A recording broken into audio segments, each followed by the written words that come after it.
नमस्कार, perfect picture channel में आपका स्वागत है। फोटोग्राफी में तमाम तरह के जॉनरा हैं। अपना सोच समझ को आपके सामने शेयर करना चाहता हूं। सबसे इम्पॉर्टेंट है कि आदमी कमाए कैसे फोटोग्राफी से। अगर आप शादी ब्याह या इस तरह के कमर्शियल नहीं करते हैं तो कैसे कमाएं। आप चाहते हैं कि क्रिएटिव पिक्चर से कुछ पैसे कमाएं, तो उसमें आसान तरीका क्या है?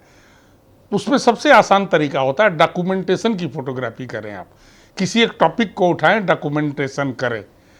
ये समझने के लिए मैंने आज बात किया है विक्की राय से, जो पिछले 2 दशक से अधिक हो गया वो डॉक्यूमेंटेशन की ही फोटोग्राफी करते हैं।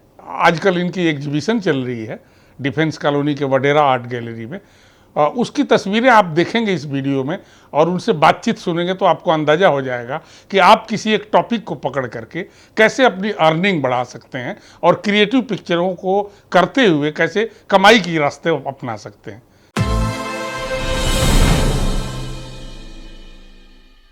मैं एक डॉक्यूमेंट्री फोटोग्राफर हूँ और आज मैं वडेरा आर्ट गैलरी में एग्जीबिशन लगा हुआ है बचपन के नाम से। तो बचपन में हम 2 काम दिखा रहे हैं, एक जनवार कैसल के नाम से है और एक बचपन के ऊपर है। तो जो जनवार है वो मध्य प्रदेश के पन्ना डिस्ट्रिक्ट में एक छोटा सा गांव है और ज़्यादातर आदिवासी बच्चे वहाँ पे रहते हैं। तो मेरी एक जर्मन फ्रेंड है, उसने जब ये स्केट पार्क बनाने की सोचा था तो उन्होंने बहुत सारे आर्टिस्ट से कुछ आर्ट वर्क मांगे थे। तो मैंने भी अपना एक आर्ट वर्क डोनेट किया था। तो उन्होंने उन आर्ट वर्क को ऑक्शन करके थोड़े से पैसे इकट्ठे किए थे और फिर उस पैसे से उन्होंने ये स्केट पार्क बनाया करके वहाँ पे देखा और मुझे एक काफ़ी पॉजिटिव सा वाइब लगा वहाँ पे। और मैं फिर वहाँ पे हर 2-3 महीने में जाके उस स्केट पार्क की फोटोग्राफी करता था। तो मैंने देखा सडनली एक उस गांव में बदलाव आने चालू हो गए। गांव में पहली बार किसी का पासपोर्ट बना, एक लड़की को ऑक्सफोर्ड यूनिवर्सिटी से स्कॉलरशिप मिला। उसके बाद कुछ बच्चे यूरोप गए स्केटिंग में पार्टिसिपेट करने के लिए, कुछ बच्चे चाइना गए। तो बच्चे एक तरीके से इंडिया को फिर वो रिप्रेजेंट करने लग गए। तो वो जो जर्नी किस तरीके से स्टार्ट हुई थी स्केट पार्क की, तो उसको मैंने इस एग्जीबिशन के माध्यम से दिखाने की कोशिश किया हूँ। और इस स्केटिंग पार्क में 2 रूल है, एक गर्ल्स फर्स्ट, तो जब भी लड़कियाँ आती है तो सबसे पहले बच्चे उनको स्केटिंग करने के लिए दे देते हैं। एंड दूसरा रूल है कि नो स्कूल नो स्केट। तो इसीलिए बच्चे को स्कूल जाना ज़रूरी होता है, बिकॉज उनको स्केट करना बहुत पसंद है। तो इस वजह से वो स्कूल हमेशा जाते हैं, तो स्कूल में हमेशा उनकी अटेंडेंस ज़्यादा होती है। और जो मेरा दूसरा काम है बचपन, उस अभी भी ज़्यादातर गाँव वगैरह में क्या होता है कि बच्चों के पास कोई इलेक्ट्रॉनिक गैजेट नहीं होता है। तो वो जो बच्चे खेलते हैं वो हमेशा एक बड़ा ग्रुप में खेलते हैं, हमेशा ज़्यादा बच्चों की संख्या होती है। और उसके लिए पैसे की ज़रूरत नहीं है कि अगर जैसे क्रिकेट खेलना है तो बहुत सारे प्लास्टिक इकट्ठा किया, उसको बांध करके बॉल बना लिया एंड उससे क्रिकेट खेलते हैं। अगर नहाने जा रहे हैं तो इकट्ठे बहुत सारे बच्चे हम इकट्ठे नहाने के लिए जाते थे। बागान में गए, किसी पेड़ में चढ़ रहे तो बहुत सारे बच्चे हम इकट्ठे एक पेड़ में चढ़ रहे होते हैं। तो वो बचपन की जो एक मेमोरी है कि हमारे बचपन में किस तरीके से हम ज़्यादा खुश रहते थे बिना पैसे के, और एक बड़ा ग्रुप किस तरीके से हम फन करते थे, जो आज के शहर के लाइफ में ज़्यादातर बच्चों को मैं देखता हूँ कि वो अकेले ज़्यादा टाइम स्पेंड करते हैं, हमेशा एक इलेक्ट्रॉनिक गैजेट के साथ होता है। या अगर वो सोसाइटी में भी रहते हैं तो शायद उसके मम्मी पापा नीचे जाना ज़्यादा अलाउड नहीं करते हैं। तो हमेशा मैं देखता हूँ कि वो एक सर्टन एरिया और हमेशा एक मुँह में एक जो खुशी होती है वो खुशी नज़र नहीं आती है। तो इस बचपन में मैंने वो चीज़ें दिखाने की कोशिश की है। फोटोग्राफ्स है, इसमें आप बहुत सारे वैरायटी देखेंगे कि बच्चे को अगर आप देखोगे कि शाम के टाइम पे भी बच्चे स्केटिंग कर रहे हैं, बारिश हो रही है तो बच्चे छाता लेकर के स्केटिंग कर रहे हैं। और बहुत सारे ग्राफिटी वर्क बनाते हैं बच्चे, तो आपको वो स्केट पार्क में बहुत सारे ग्राफिटी दिखेंगे। और अलग अलग वॉलंटियर्स आते थे और वो वॉलंटियर अपने तरीके से उनको टीच करते थे। तो बहुत टाइम वो जो बच्चे होते थे वो उनको फॉलो करते थे, लाइक उसके जैसा वो टोपी लगाते थे। जैसे जो वर्ल्ड चैम्पियन है स्केट का, नाइजे नाम है उसका, तो वो 2016 में इस स्केट पार्क में विजिट किया था। तो उसने जब आया तो बच्चे उनके जैसा शूज़ पहनने की कोशिश कर रहा था, उनके जैसा टोपी लगाने की कोशिश कर रहा था। वो जिस तरीके से स्केटिंग कर रहा था वो उसी तरह हवा में उड़ने की कोशिश कर रहा था। तो वो सारे जो छोटी छोटी उनकी ऑब्जर्वेशन है, वो ऑब्जर्वेशन आपको इन फ़ोटोज़ में नज़र आएगी। और इनके पास बहुत ज़्यादा अपॉर्चुनिटीज़ नहीं है, तो अगर इनको एक अपॉर्चुनिटी मिला है तो उस अपॉर्चुनिटी को वो कितने अच्छे से कर रहे हैं और उसका आपको बदलाव देखने को मिलेगा। विक्की राय से बात कर रहा हूँ। जो स्ट्रीट चिल्ड्रेन, जो अभावग्रस्त बच्चे हैं, चाहे वो आदिवासी इलाके में हो या हम महानगर के सड़कों के किनारे हैं। इनका एक अलग विषय है और वो विषय आम फोटोग्राफर से इनको अलग करता है। किराए ने इस पे 2 दशक गुजारे हैं और 2 डिकेड से वो बच्चों के निगाह पे हैं, बच्चे इनके निगाह पे हैं। बच्चों को जो आप स्केच सिखाते हैं तो उनके आंखों में सपनों को आप कैसे पढ़ते हैं?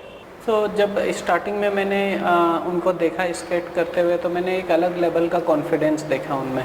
एंड मैंने देखा कि बच्चे स्टार्टिंग में उनको स्केटिंग करना आ नहीं रहा था, तो वो लेट करके स्केटिंग कर रहा था। भी खड़े होकर के करना चालू किया तो उसमें से बहुत सारे बच्चे गिर जाते थे। गिर के बाद एक कॉन्फिडेंस के साथ करते थे। एंड जैसे ही उनको थोड़ी सी अपॉर्चुनिटी मिलना चालू हुआ, जैसे अलग अलग स्टेट में कभी कभी स्केट कंपटीशन होना चालू हुआ तो ये लोग जा कर के पार्टिसिपेट करते थे। तो ये लोग पहली बार गांव से बाहर निकलना चालू किया। एक इंडिया में एक तरीके का बदलाव कह सकते हो, जैसे यूएस यूरोप वगैरह में काफ़ी स्केटिंग का प्रचलन है, बट इंडिया में हिंदुस्तान में अभी उतना प्रचलन है नहीं। काफ़ी साल बाद जब इन सब फोटोज़ को दोबारा से देखा जाएगा तो मे बी ये एक बहुत हिस्टोरिकल और इम्पोर्टेंट रोल निभाएगा उस टाइम। स्केटिंग के अलावा बच्चों को खेलने के लिए और भी तरीके हैं, लेकिन आपने स्केटिंग क्यों चुना? अफगानिस्तान में एक स्केट पार्क बना था वहाँ के लड़कियों को स्केटिंग के लिए, तो शायद उनसे वो इन्फ्लुएंस हुआ था एंड उन्होंने यहाँ पे स्टार्ट किया। तो जब आई सेड कि यहाँ पे क्यों स्टार्ट किया, तो दे सेड कि अगर मैं यही शहर में स्टार्ट करता तो शहर के बच्चे बहुत नाजुक होते हैं। वो एक बार गिरने से मम्मी पापा ये करने लग जाते हैं और उनके पेरेंट्स भी उनको वैसे ही ट्रीट करते हैं। पूरा यहाँ के बच्चे इतने स्ट्रॉन्ग है कि वो गिर जाए उनको कोई फ़र्क ही नहीं पड़ता है, वो दोबारा से उठ के करने लग जाते हैं। इन बच्चों के दिमाग में, बच्चों को आपसे क्या उम्मीद होती है? कि मैं बहुत टाइम स्पेंड करता था उनके साथ, तो इसको मेरी फ़ोटोज़ ज़्यादातर जो दिख रही होगी वो काफ़ी नेचुरल्स दिख रही होगी।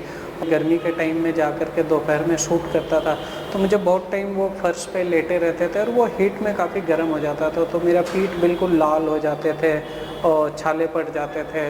वो एक जर्नी का पार्ट था, क्योंकि मैं जा कर के उन्हीं के घरों में रहता था, उन्हीं के घरों में खाता पीता था, तो एक बॉन्डिंग सी बन गई थी। तो I think I am part of their family हो गया था। बचपन पे आपने काम किया है, खासकर फोटोग्राफी के जरिए, और यह विषय क्यों चुना आपने?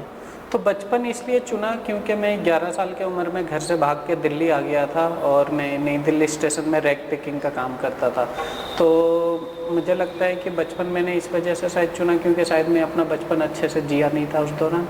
और जब मैं विलेजेस में जाता हूँ एंड मुझे वो मोमेंट जब नज़र आने लगा तो शायद मैं अपना उस बचपन को मिस कर रहा था। अधिकांश अभावग्रस्त बच्चे हैं, गरीब बच्चे हैं, स्ट्रीट बॉय हैं, लड़कियां हैं। नहीं, सारे गरीब बच्चे नहीं है। गांव में तो फिर सभी गरीब हो गए, ठीक है। तो ये गरीब नहीं है, गांव में इनके पास अच्छे खेत है, ठीक है, हमसे अमीर है, शहर वालों से ज़्यादा अमीर है। वो कहने को ऐसा लगता है कि गरीब है, बट वो बचपन, गांव का जो बचपन है वो एक अलग तरह का बचपन है। आईना हमने बना लिया है कि हम किसी को अगर हम कपड़ा ऐसा पहना हुआ देखते तो हमें गरीब। अभावग्रस्त हैं, बहुसंख्यक स्ट्रीट बच्चे। मैं जानना चाह रहा था कि ऐसे बच्चों को के बीच आप रहे, आपने उनकी किस तरह की पीड़ा महसूस की? मैं स्ट्रीट पे रह के बड़ा हुआ हूँ एंड देन सलाम बालक ट्रस्ट ने फिर मुझे अपॉर्चुनिटी दिया। उनको फॉलो किया जाए तो कायदे से ये है कि आप 18 साल से पहले काम नहीं कर सकते, बट जो कुछ जगह काम करते हैं वो बहुत मजबूरी में काम करते हैं। और काम नहीं करेगा तो शायद घर में फादर नहीं है तो कोई ऑप्शन नहीं है कि उसके बगैर चीज़ें चलेगी नहीं। उनके बीच रहते हुए आपने कभी महसूस किया कि इन बच्चों को सही दिशा की ज़रूरत है, शायद वो अच्छा कर सकेंगे इसके? मैं सलाम बालक में बड़ा हुआ हूँ तो हमें बहुत अपॉर्चुनिटीज़ थे, लाइक जिस बच्चे को जो करना था वो अपॉर्चुनिटी देते थे। जैसे कोई थिएटर करते थे, कोई डांसर था, कोई एक्टर था, तो ऐसे अलग अलग जिनको जिस फील्ड में, जो अगर पढ़ाई में किसी का 80 से ऊपर परसेंटेज आ रहे थे तो उनको वो बोलते थे कंटिन्यू पढ़ाई करो, तो किसी ने मास्टर्स किया। तो अलग अलग जिस लेवल की अपॉर्चुनिटी थी वो अपॉर्चुनिटी मिला है उन लोगों को। बहुत बहुत शुक्रिया आपका। बहुत